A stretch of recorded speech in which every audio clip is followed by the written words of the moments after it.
na ensemble cyane niratoye.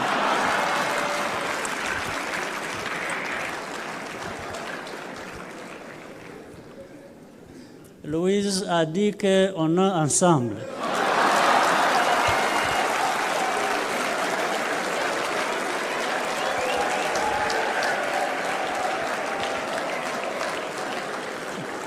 Sibyo. Ariko buriya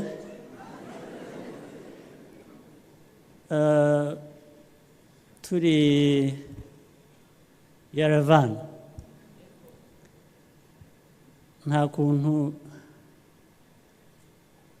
Louise yajyaga gutsinda ngo anyuremo usibye abamushyigikiye yavugaga ni njyewe ni jye wamuranze.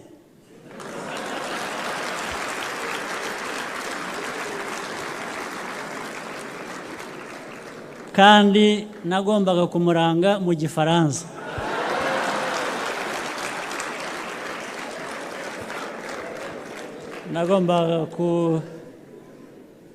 Nagombye kuvuga amavo n'amavuko ye mu Gifaransa. Amaze gutorwa nishimira abamutoye mu Gifaransa. Ubwo urabyumva ko urugendo rumaze kuba rurerure rero. Ariko ibyo tubishyize iruhande gato, ndashimira mwese abanyarwanda dufatanya buri munsi, ibyoroshye n'ibikomeye, cyane cyane ibikomeye kuko nibyo twakunze kunyuramo, ariko tukabinyuramo neza tugatera imbere.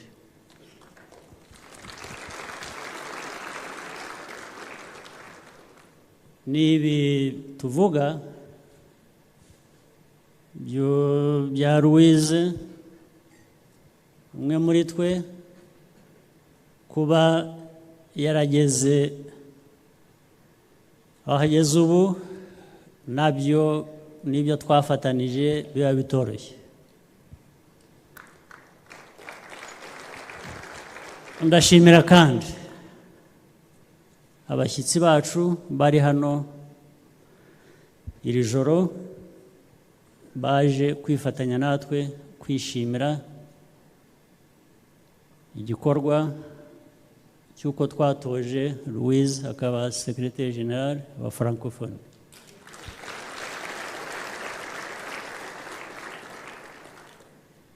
Barahari abaminisitiri b'ububanyi n'amahanga b'ibihugu bya Afurika, bamwe bashoboye kuza hano, hari abandi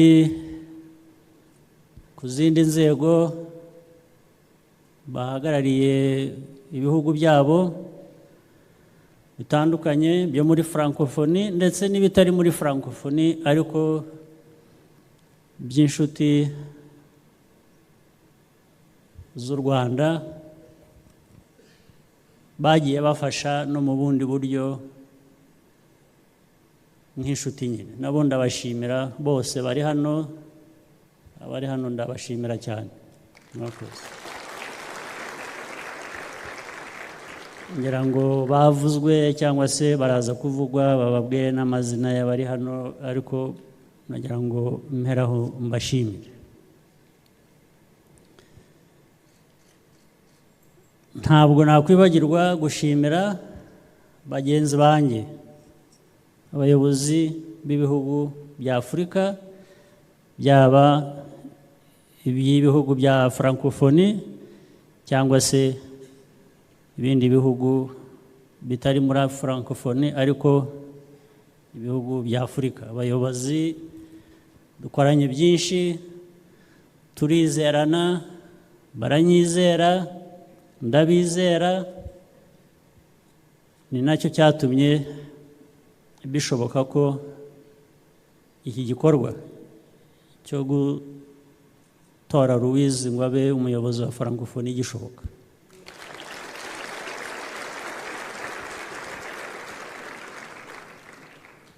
ntabwo nakwibagirwa gusubiramo amateka amwe Musa Faki yavuze kandi nawe mboneraho umwanya ngo mushimire kuko nk'uko yabivuze ndagira ibyo nongeraho yarafashije nk'uko yabivuze giye bamaze kumbwira ko hari abifuje ko Louise Minister icyo gihe wacu wa Foreign Affairs yaba Secretary General wa Francophonie ko ariko nyine mu busanzwe ntabwo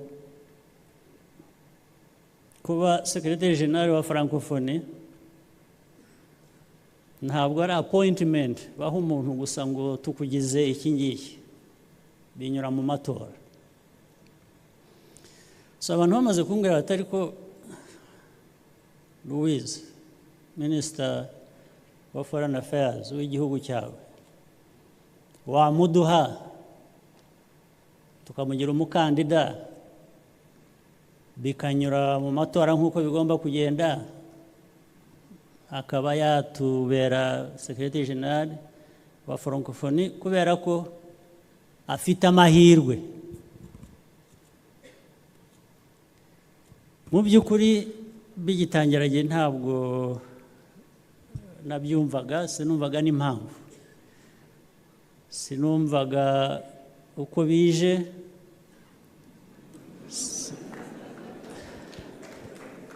ariko ngerageza gushakisha ngo mbyumve, ngeze aho ntangira kugira ibyo mbona kibiteye, numva ko atari kibi, ariko sinumve, nabanje kutumva impamvu. Bwa kabiri nkavuga ntari ko se ni ngombwa kugira ngo mfate umuntu wari minisitiri wacu wakoraga akazi ke neza, wadukora akazi neza, mutangiye ajya ahandi, ndetse ntabwo kandi ari ugupfa kumutanga gusa ngo abaye icyo bamunsabira, bigomba kunyura mu matora. Mbese binyuze mu matora ntibigende neza, ubundi cyeko atari igihe washakaga ko umuntu wacu ahatanira uwo mwanya, ubwo twaba twishyize mu biki?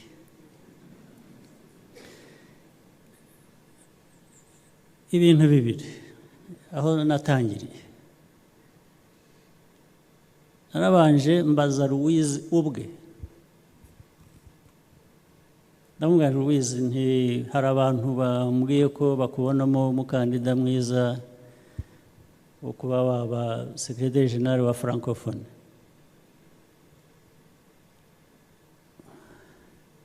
urabitekereza ute? Ntabwo nakwemera ntabanje kukubaza ubwawe ngo numve niba witeguye kuba wabikora cyangwa se wumva n'impamvu wabikora. Icyo kintu nahereyeho. Louise we nawe byaramutunguye, ndetse asa n'uvuga ko ibyo rwose ntaho yumva yahurira nabyo. Icyo gihe ndamubwira ariko ntureke no kunsubiza uyu mwanya, genda ubitekereze, hanyuma mu minsi mike nzagushaka wongere umbwire igitekerezo. Ariko ndibwira ko abatumva ikinyarwanda murabasobanurira, mugerageze musobanurire abantu muri kumwe nabo. Nanze kuvuga mu ndimi z'amahanga. Icya kabiri, undi muntu navuganye nawe wakurikiyeho nyine ni Musa Faki, Chairman wa Commission ya African Union, ndetse sanga nawe byamugezeho, ngira ngo abari babimbwiye nawe babimugejejeho. Ndamubaza nti mfite ikibazo, mubwire uko giteye ati nabyumvise, urabitekerezaho iki, urabibona ute? Kuko jyewe ndacyashakisha impamvu, ndetse ndashakisha niba nemeye n'uburyo uko bizagenda. Rwose mu kiganiro twagiranye byatumye numva neza impamvu, kandi bituma nemera muri jye, ntegereje ko Louise nawe ubwe yemera nk'uzabikora n'ubundi. Ntabwo nakoresha umuntu ikintu nk'icyo ku gahato keretse abanza akacyemera. Ibintu rero byageze aho birihuta, tubyumva kimwe, noneho tujya mu buryo bikwiriye gukora, aba ari byo tujyamo.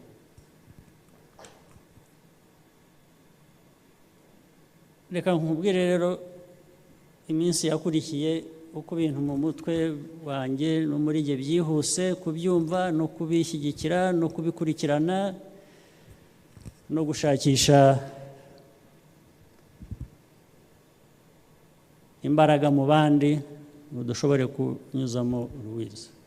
Icyambere, maze kumva ibyo Musa Faki yamaze kunsobanurira, tubyumvikanyeho, numva umurongo usobanutse, numva ndetse hazavamo n'ibindi birenze ko Louise agiye kuba secrétaire général wa francophonie gusa, bifite uko byongera imbaraga mu mibanire yacu n'ibindi bihugu, cyane cyane ibihugu bivuga igifaransa ndetse birimo n'ubufaransa ubwabyo.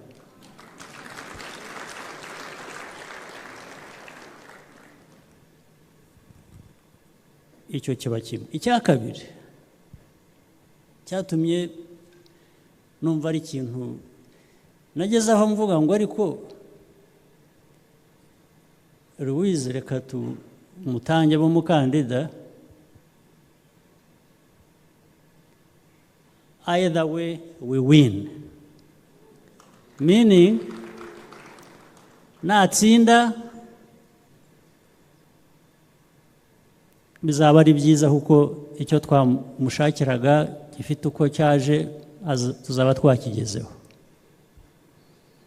Ariko natananyuramo kubera izindi mpamvu bishobora kubaho, nishimiye kumusubirana. So either way I was not going to lose, I was winning. She wins and becomes the Secretary General, I'm very happy. If she didn't go through, I was happy to have her back. So either way, I was winning. That is what made things easy for us. Byoroheje ibintu kuri iki. Icya gatatu,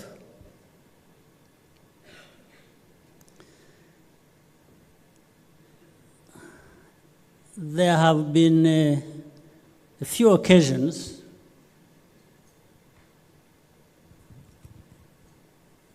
a few events where I couldn't have been any happier, and those occasions have always included seeing Africa, African leaders rallying, coming together, and deciding to do something, and we do it without hesitation.